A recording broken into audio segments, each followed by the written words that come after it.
Buen día, Carolina, un gusto hablar con vos, un saludo para Flavio y para todo el equipo. Muchas gracias. Bueno, Guillermo, habíamos repasado durante la mañana de hoy lo que fue obviamente la apertura de sesiones y lo que es tu primera apertura de sesiones como intendente, ¿no?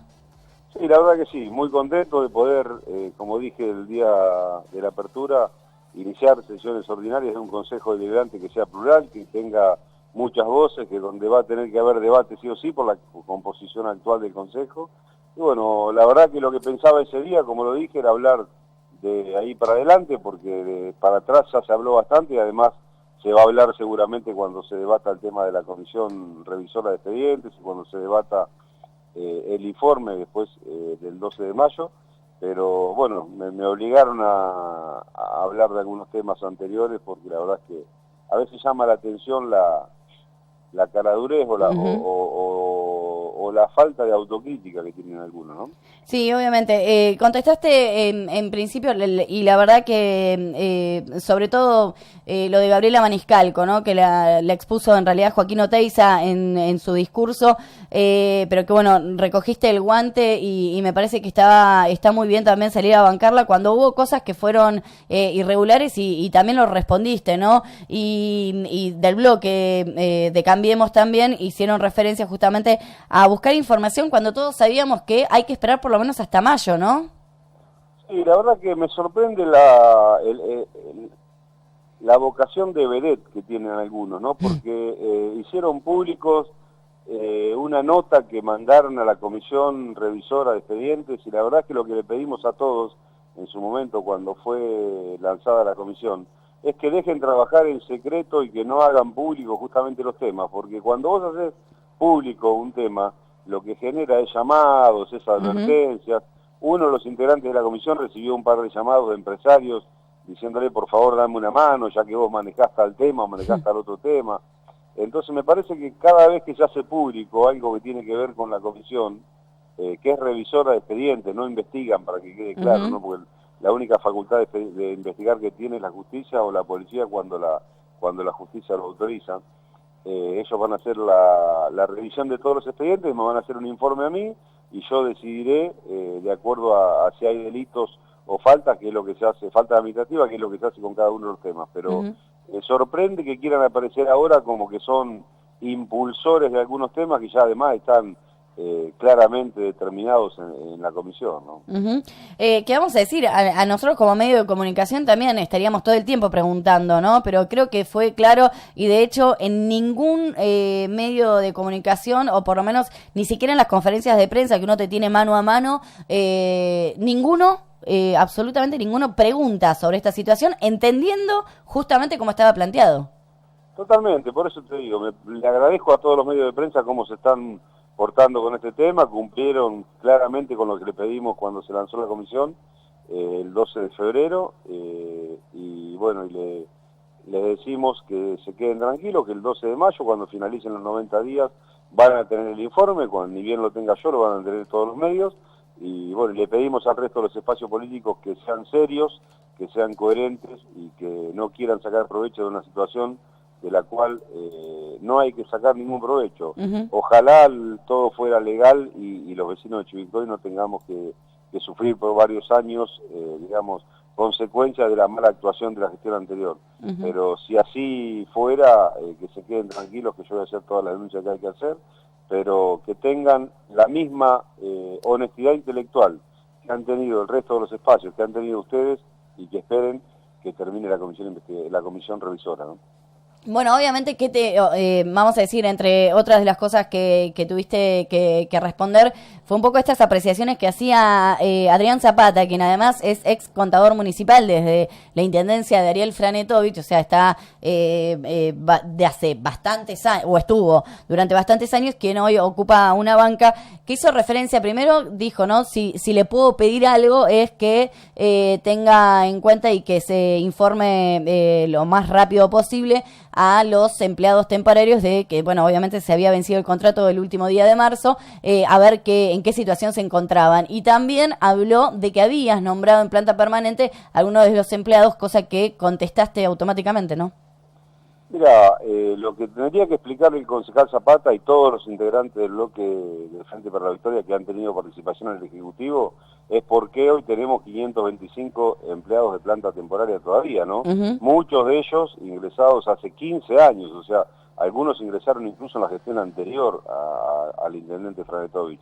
Muchos ingresaron con Franetovich, otros con Pitelli, algunos con Esperanza, y siguen en planta temporaria. Y sin embargo, militantes, jóvenes que solamente tuvieron como función criticarme a mí, a mi familia y a mis militantes, fueron pasados a Administrativo 1, que es la planta permanente más alta que tiene el municipio, con 20 años de edad, cuando otros con 15 años de antigüedad siguen siendo temporarios. No creo que ahí solo están contestados, ¿no? Sí, incluso hubo palabra del secretario adjunto y obviamente también vinieron las réplicas de distintos empleados, donde él dice, ¿no? Hay que hacer una autocrítica, que nosotros también fuimos cómplices de esa situación donde los funcionarios iban pasando a planta permanente de la forma que vos estás diciendo, ¿no? Sin antigüedad, sin absolutamente nada, pasaban a planta permanente. Y también hubo respuesta de empleados municipales diciendo, bueno, esto lo decís ahora, pero se tendría que haber denunciado en su momento, ¿no?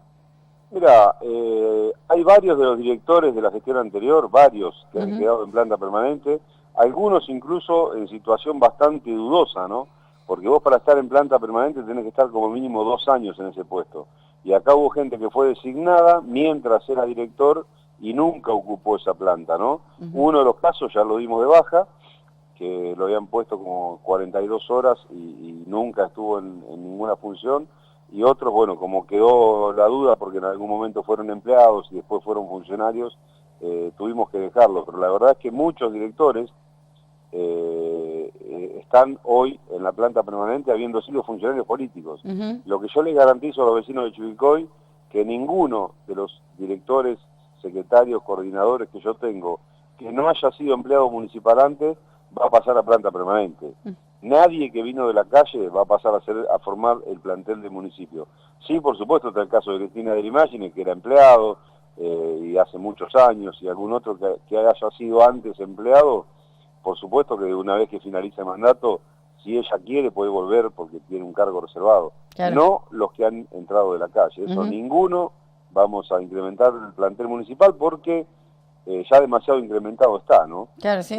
Entonces, de ninguna manera nosotros podemos perjudicar a todos los chivilcoyanos incorporando gente a la planta permanente.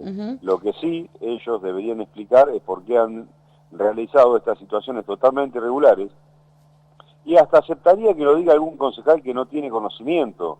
El que no lo puede decir es el que fue contador durante 12 años y que además es el que liquidaba los sueldos, ¿no? Exacto. O sea que conoce plenamente todo lo que estoy diciendo, ¿no? La verdad que, bueno, obviamente durante el fin de semana, mientras que íbamos publicando todo esto que se había vivido en la apertura de sesiones, uno decía, ¿no? Cómo, sobre todo justamente en el caso de Adrián Zapata, ¿no? Sabiendo que fue contador municipal desde la época de Ariel Franetovich hasta el 10 de diciembre del año pasado, digo, ¿cómo se puede mandar a decir cosas así, sabiendo que del otro lado le iban a responder exactamente esto, ¿no?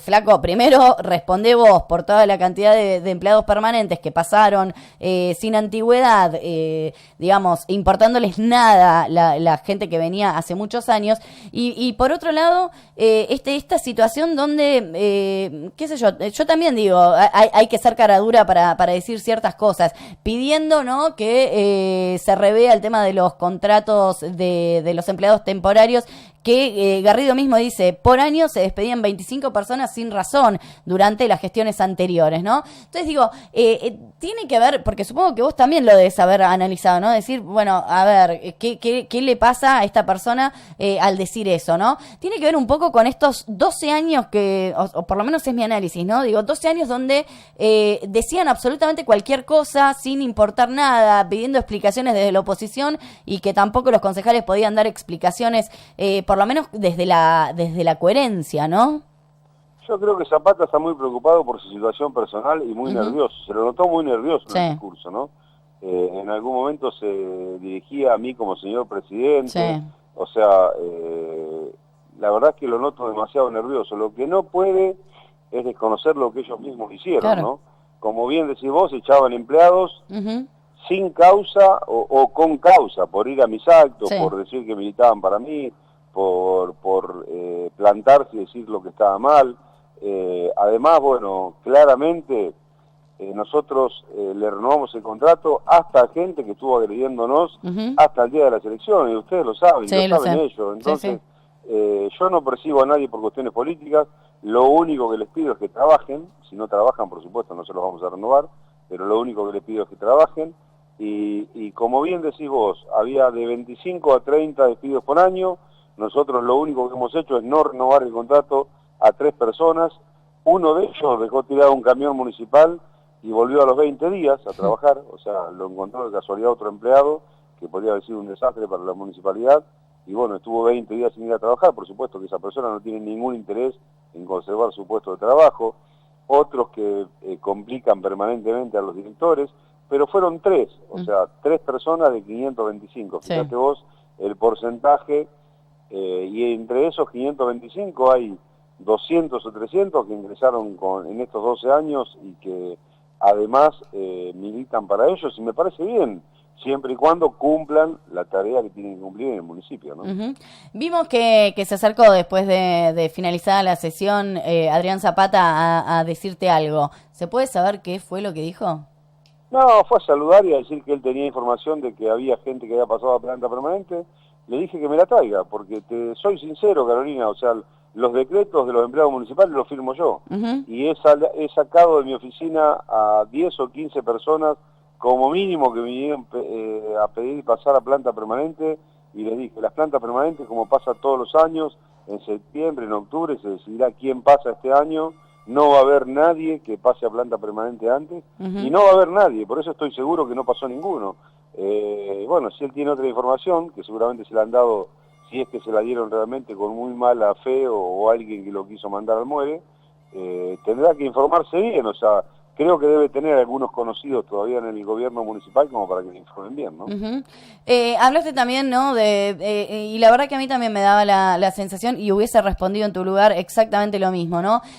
Porque de varios bloques se escuchó decir, bueno, la continuidad, lo que usted va a inaugurar lo iniciamos nosotros, la transformación de Chivilcoy. La verdad que, y te felicito porque me he cansado de escuchar el tema de la transformación, y digo, ¿qué es transformar la ciudad si priorizás las veredas millonarias antes que las viviendas? Incluso hacías la cuenta, ¿no? 4.900 familias, que sin duda son muchas más, que no están anotadas y que tampoco tienen vivienda. Y hablando de 200 viviendas que no tienen movimiento desde 2012, que muchas están usurpadas. Mira, 4.900 anotados, y como bien decís vos, muchos que seguramente por vergüenza, porque intentan hacerlo por sus propios medios, no se han anotado. Hablan de más de 5.000 familias que no tienen vivienda. Pero además hay un tema central. Yo estoy de acuerdo con que transformaron la ciudad, en el sentido totalmente inverso al que ellos dicen. Claro. La transformaron en una ciudad que está a punto de estallar por una cuestión social. O sea, realmente la destrozaron a la ciudad en estos 12 años. Reconozco que los 3 o 4 primeros años, con mucho apoyo del gobierno provincial en ese momento, hicieron algunas obras importantes y hubo algún cambio en la ciudad. Veníamos del 2001, no nos olvidemos, claro, ¿no? O sea, era muy fácil cambiar la condición social de la ciudad. Ahora después, todo el dinero que ingresó, lo usaron para caprichos, para bulevares, para avenidas, para plazas, para veredas, y no para lo que la gente necesitaba. Invisibilizaron un montón de vecinos que están en situaciones infrahumanas, y yo lo que tengo la plena seguridad, que los funcionarios posiblemente no, pero los jóvenes del espacio, igual que nosotros, los jóvenes de su espacio me refiero, los han visto, viviendo en lonas, viviendo en casas usurpadas sin terminar, con lonas como techo, con infinidad de niños que viven en condiciones infrahumanas. Entonces, si eso para ellos es transformar la ciudad y hablar de justicia social, realmente no tienen vergüenza. Tendrían que salir a recorrer un poquito los barrios y ver en qué situación dejaron a Chivilcoy, y después que hablen. O sea, ¿de qué transformación me hablas si tenemos 20.000 vecinos de la ciudad sin casa, si tenemos 2.000 jóvenes y no tan jóvenes sin trabajo, si tenemos situaciones que realmente hablan de una indigencia importante y un porcentaje de indigentes importantes en la ciudad. Entonces no hablemos de transformación cuando la transformación se dio en el sentido inverso. O sea, hablan de justicia social, deberían revisar el término justicia social, ¿no? Y además otro tema que no lo dije ahí, pero lo voy a decir hoy. En un momento el presidente del bloque 17 de octubre dijo que el peronismo va a recuperar el municipio. En todo caso, el Frente para la Victoria luchará por recuperar el municipio. El peronismo hoy está en el municipio, y está también el radicalismo, y está el GEN, y está el sector independiente de la ciudad, pero nadie tiene el peronómetro, nadie sabe quién es más peronista que otro. ¿Quién le va a desconocer a Fabio su condición de peronista? Sí. Yo también me siento justicialista. No, por supuesto, jamás me sentiría integrante del kirchnerismo ni del Frente para la Victoria, pero sí me siento justicialista. Y si hay un espacio que he trabajado por la justicia social estos últimos 4 años, ha sido el nuestro, estando al lado del que necesita, no al lado del que se le ocurre hacer un bulevar más grande, o comprar un jacarandá más grande, o una vereda más grande, cuando en realidad teníamos una plaza extraordinaria, que es envidia de todas las localidades vecinas, y nosotros gastamos 30 millones de pesos para arreglarla. Cuando esos 30 millones de pesos, al valor que tiene la vivienda social que hacen en Trenquelauquen, eran 150 viviendas para vecinos de Chivilcoy. Entonces, ¿de qué hablamos? ¿De qué justicia social o de qué transformación hablamos? Transformaron la ciudad en una catarata de pobres y de gente que no tiene hoy vivienda y no tiene las necesidades básicas satisfechas. En eso la transformaron. Sí. Bueno, y también, ¿no? Nombraste un terreno que se había comprado. Esto es un mes antes de terminar la intendencia de Esperanza, que está ocupada por 40 familias, bueno, de origen extranjero. Eso es totalmente ilógico, antiético, y veremos qué es lo que dice la Comisión Revisora de Expediente con respecto a esto, ¿no? Acá se compró el 12 de noviembre, o sea, incluso antes de un mes, mucho menos de un mes, porque la Esperanza dejó de trabajar el 3 de diciembre, porque fue el último día hábil, y después el 9 nos entregaron el poder a nosotros. El 12 de noviembre, una quinta que se compra a un señor Arnaldo Eiffel, está ubicada en la avenida 84, frente al Barrio Blanco. La quinta está ocupada desde hace varios años por familias paraguayas. El municipio se comprometió a la compra de un terreno con el objeto de crear un banco de tierras. Eso es lo que dice la ordenanza para la construcción de futuras viviendas. O sea, vos para crear un banco de tierras tienen que estar las tierras disponibles, en este caso no las están usurpadas. Entonces, lo que hicieron acá es sacarle el problema a un particular y transferírselo al Estado municipal. Un Estado municipal que ya ellos no iban a administrar. Entonces, como mínimo, es una falta grave, como mínimo. Yo quiero ver si hay alguna relación entre el dueño y la municipalidad, y bueno, eso se va a investigar, y además, bueno, quiero ver ahora qué es lo que se puede hacer con esa quinta, ¿no? Porque esa quinta es municipal, está ocupada por un montón de familias que además hay una de esas familias que está vendiendo los terrenos. Esta semana se determinó que se vendían los terrenos por uno de los integrantes, como si fuera de ellos, digamos, y bueno, es un tema que es claramente municipal, ¿no? A ver, como se hace en cualquier villa, ¿no? Del conurbano bonaerense o de Capital Federal. Y parecería que sí. La operatoria es la misma, sí. Claro. ¿Y se sabe el monto de lo que pagaron lo que pagamos todos, en realidad, por esa quinta? Lo que pagamos todos por una quinta que ya está escriturada, cuando en realidad, por ejemplo, para que tengas una idea, la quinta de Terraza no está escriturada, que se compró en el 2013 en la gestión de Piteri, todavía no está escriturada. Esa se escrituró y se pagó con urgencia, comprada 25 días antes de abandonar el gobierno, y creo, no te quiero mentir, me parece que se pagó 1.700.000 pesos. No tengo acá en mis manos, sí tengo el número de expediente, tengo el propietario y la fecha de la compra, no tengo el valor, pero más de 1.000.000 de pesos seguro. Una vergüenza, ¿no? Sobre todo esto, sabiendo que aparte ese terreno estaba ocupado. Sí, que nunca se iba a poder utilizar para hacer vivienda, eso está claro, ¿no? Salvo que alguien decida tirar 30 familias a la calle, ¿no? Lo que creo que nadie coherente puede hacer hoy, ¿no? Uh-huh. ¿Cómo ves? La verdad que iniciaste justamente el discurso de la apertura de sesiones diciendo, ¿no? Se terminó la escribanía y este levantamiento de manos automático, ¿no? Y sistemático, donde varios de los, o por lo menos algunos de los concejales actuales están hace 2 años, por ejemplo, también en la compra de este terreno. Y ahí voy a disentir con vos, porque dijiste, bueno, no son los responsables porque desconocían obviamente la situación. Me parece que justamente la responsabilidad es haber desconocido la situación y haberlo aprobado igualmente, ¿no? Por eso le pedí a todos los concejales que revisen, claro, que vayan al terreno, que miren lo que van a votar, que no se queden con lo que le informa cada área, porque evidentemente acá falló el que no informó, o sí informó, no sé lo que dice el expediente, que la quinta estaba usurpada, ¿no? Uh-huh. Porque yo creo que si eso hubiera estado en conocimiento de los concejales, de ninguna manera podrían haber votado la compra de una quinta usurpada para hacer un banco de tierras, ¿no? Sí. Seguramente 20 o 30 vecinos que te están escuchando a vos hubieran querido vender sus quintas, claro, en esa condición, ¿no? En ese dinero y para que se cree un banco de tierras. Sí, que en realidad sacarse el problema también. Sí, totalmente, pero fíjate que acá no solamente le sacamos el problema en particular, sino le generamos un doble conflicto al municipio, que es, ahora qué hacemos con toda esa gente que está usurpada, y la quinta nunca va a poder uh-huh. ser utilizada para lo que fue comprada. Uh-huh. Entonces, y la compraron sabiendo que esto ocurría, ¿no?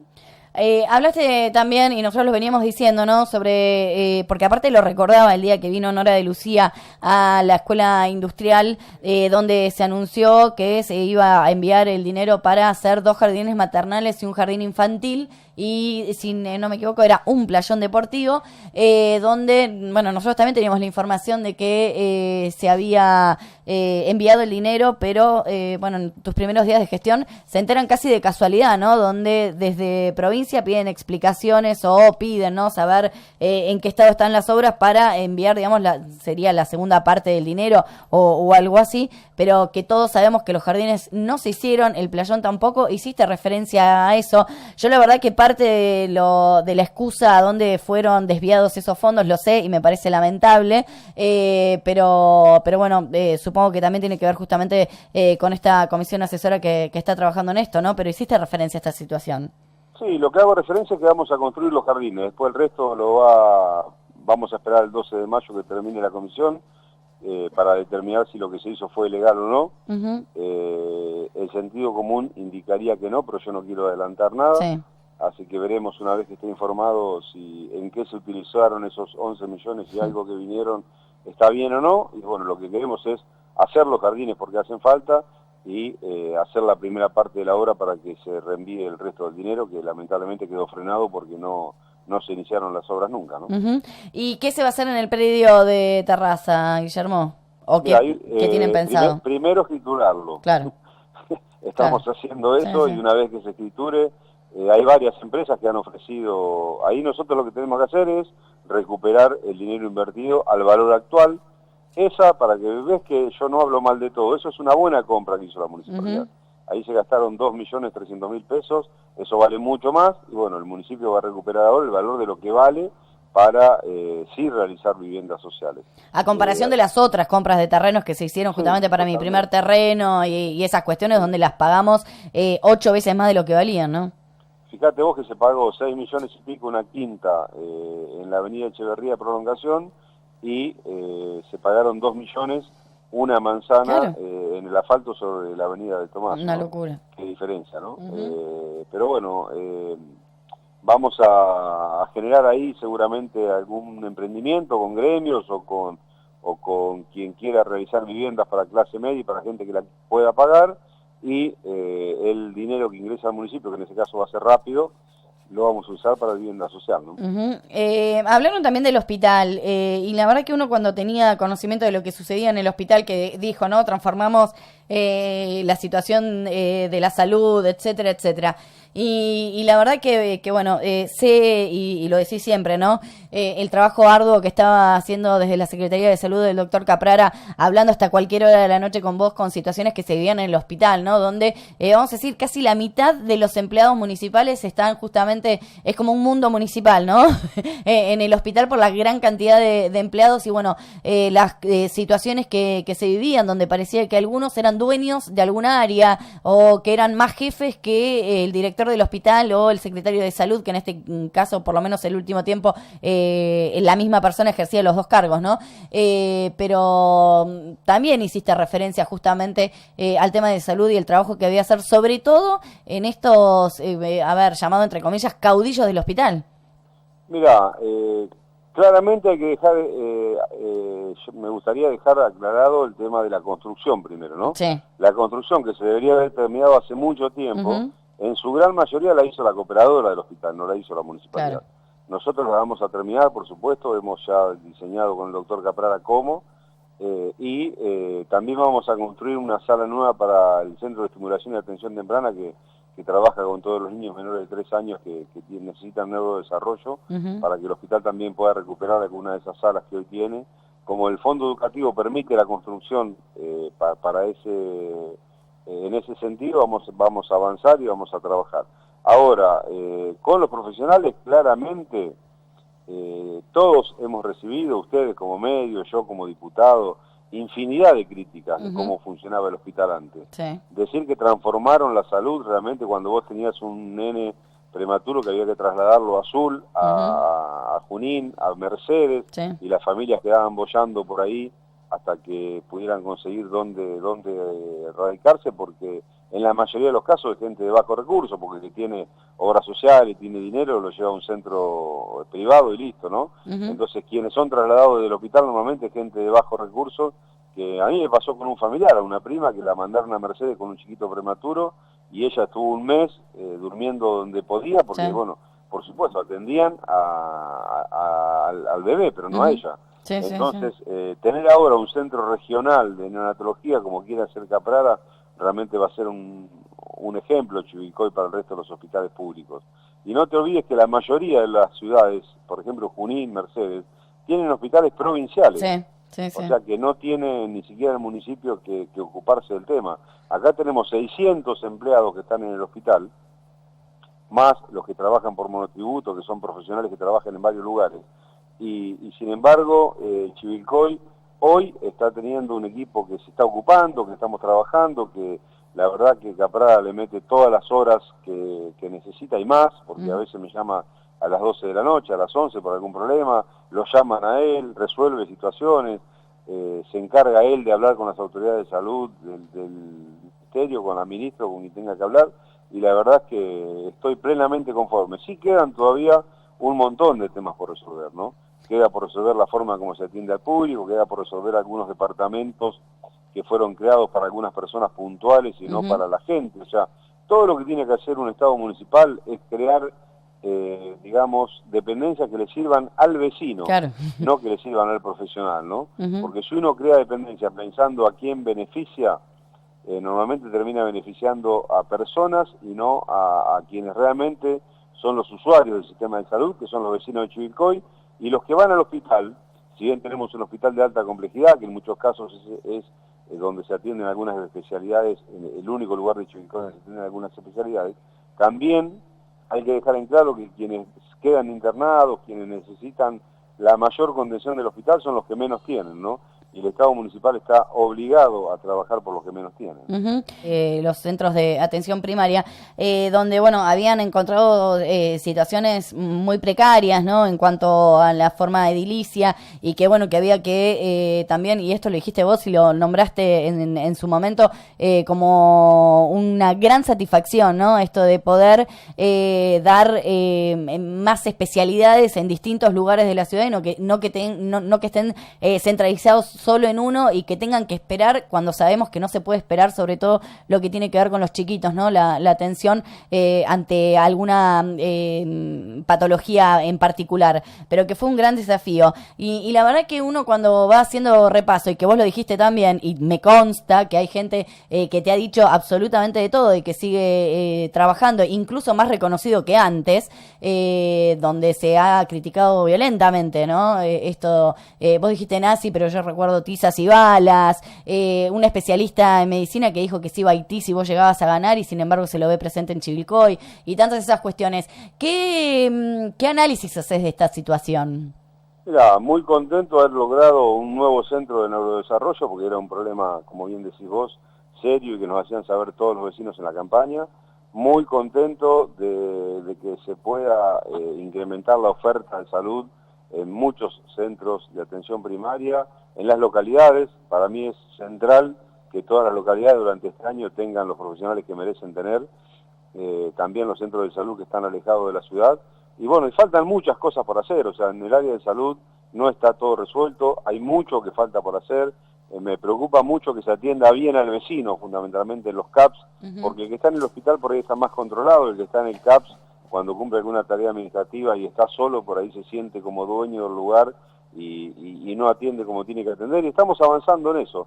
Nada está todavía resuelto, lo que sí hemos tenido avances importantes en neurodesarrollo, en la descentralización y no en ocuparse solamente de la salud sexual y de algún otro tema que era lo que más preocupaba a la gestión anterior, sino es un tema importante la salud sexual, por supuesto. Ahora, hay muchos temas que también le preocupan a los vecinos y que hay que atenderlos, ¿no? Sí, se entiende absolutamente, que se apunte a todos lados, ¿no?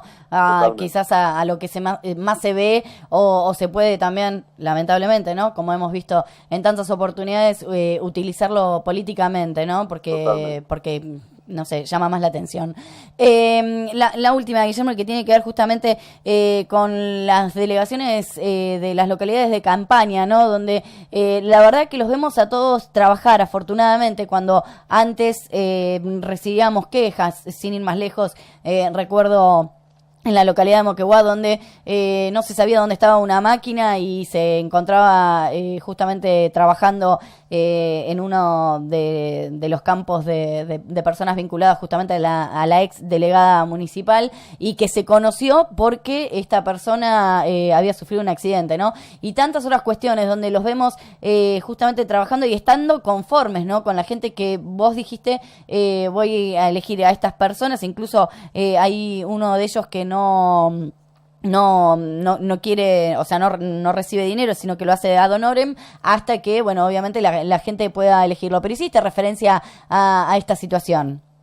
Sí, porque vi una nota en el medio que había un partido político que estaba muy preocupado porque se hagan las elecciones, ¿no? En Chivilcoy tuvimos 5 intendentes peronistas y tuvimos 2 intendentes radicales.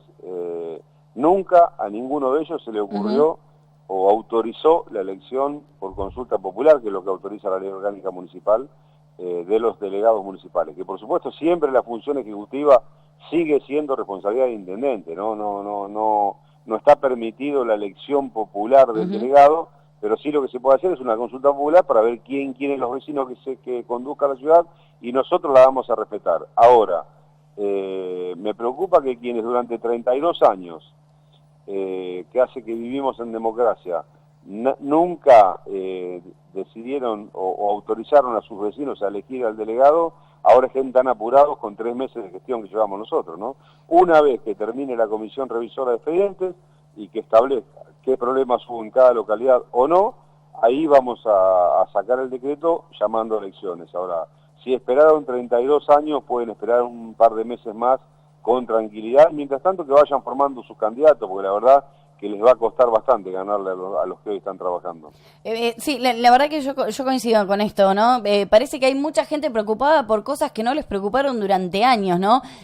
Hablando, la verdad que uno cuando escucha a ciertas personas hablar de debate, de diálogo, de consenso, y de todas esas cosas, digo, uy, pucha, mirá qué bueno que se hayan acordado ahora, porque durante años no hubo. Incluso creo que Joaquín Oteiza hace referencia a la figura de Lucas Burgos como presidente presidente de bloque no presidente de bloque, presidente del Consejo Deliberante, diciendo, bueno, esto es la continuidad de lo que inició Ovidio Poliaroli, pero con todo el respeto que me merece Ovidio Poliaroli, digo, entre el diálogo, el debate, el consenso, etcétera, por ejemplo, era responder a las inquietudes de la oposición en ese momento, o responder los pedidos de informe, que me he cansado de decir que cuando uno no responde los pedidos de informe, el que calla otorga, y evidentemente algo de razón tenían justamente cuando se elevaban estos pedidos de informe.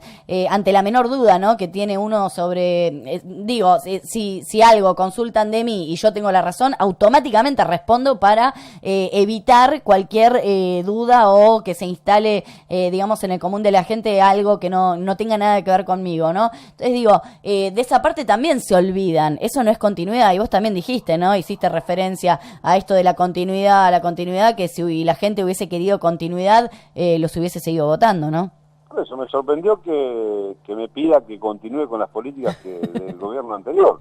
Para continuar con las políticas del gobierno anterior tendría que haber ganado el gobierno anterior. Ahora vamos a generar nuestras políticas. Y además, lo que vos decís es claro, mira, en este consejo nunca se podría votar, a pesar de que nosotros no tenemos el número suficiente, ¿no? Sí, Está claro, sí. yo tengo 8 concejales, nosotros tenemos 8 concejales y hay que tener 9 con el voto del presidente para aprobar cualquier ordenanza. Jamás se podría votar que se construya el polideportivo, por ejemplo, después que se cayó. O sea, y tantas otras cosas que se votaron en forma irregular por tener las manos automáticas. Bueno, eso es un beneficio para la democracia en Chivilcoy, no es un beneficio para el intendente, es un beneficio para todos los chivilcoyanos, ¿no? Sí. Que se tenga que debatir y dialogar y consensuar, obviamente, y que siempre dijimos, ¿no?, de esto salen las mejores cosas. Pero bueno, estuve hablando con uno de los concejales que le tocó votar eso, que me dijo, la verdad, todavía no me puedo olvidar de haber tenido que votar esa aberración.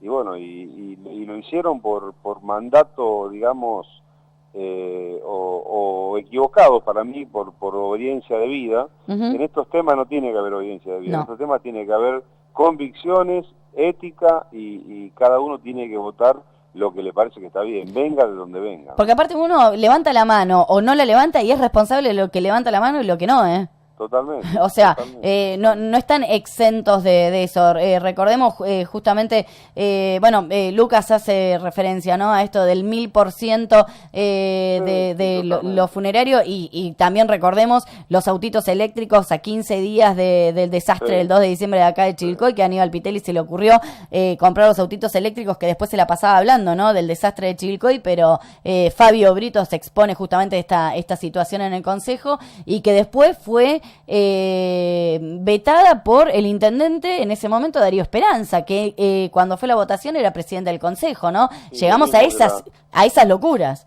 El mismo que la aprobó la votó. Y además, bueno, el tema de las baldosas que nunca quedó bien claro, y además, bueno, ahí hay otro tema más que por ahí se desconoce, ¿no? Nunca se cambió la licitación, o sea, en la licitación las baldosas siguen figurando que las tenía que poner el contratista, ¿no? Claro, sí. Sin embargo, después por ordenanza se aprobó que las compre el municipio, pero nunca se modificó la licitación.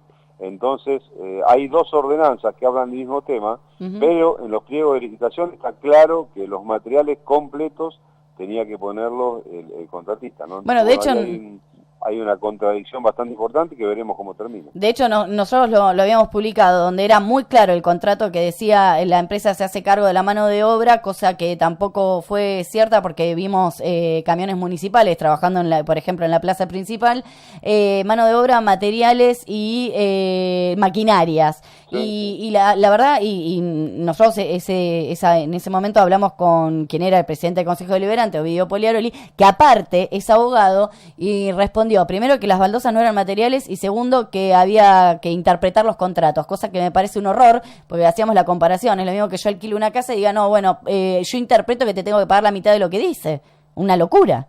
No, aparte en ningún lado, te reitero, modificaron el tema de que las baldosas las compró la municipalidad. Revisando el expediente con Eduardo Alonso nos dimos cuenta de eso. Bueno, veremos, o sea, la ventaja que tenemos es que todo se puede revisar y que, bueno, quien ha cometido alguna falta se tendrá que hacer cargo. Guillermo, como siempre, muchísimas gracias. No, gracias a ustedes, Carolina. Un abrazo. Un abrazo, hasta luego.